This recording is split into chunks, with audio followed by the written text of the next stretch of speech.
কি গো, কি এটা? আরে এটার মধ্যে আমি টাকা জমাইছি। দেখো, কতগুলা?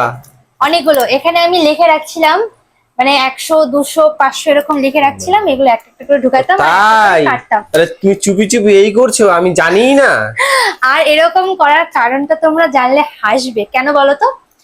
এটা করার কারণ হলো টাকা এখান থেকে যাতে কেউ চুরি করতে না পারে, বুঝছো? এর জন্য এরকম আমি করে রাখছি বুদ্ধি খাটা। তোমাকে আমার 1 পয়সাও ভরসা নাই। তো যাই হোক, আমি এইগুলো টাকা জমিয়েছি, আজকে এটা খুলবো, দেখবো কতগুলো টাকা জমেছে।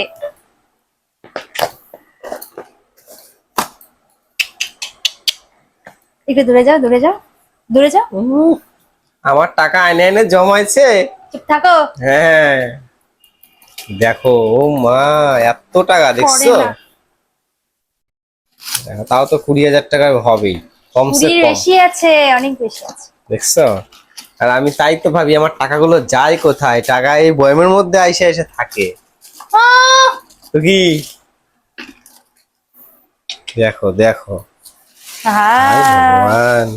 আজকে আমি বড়লোক হয়ে গেছি গাইস। বড় লোকস? হুম।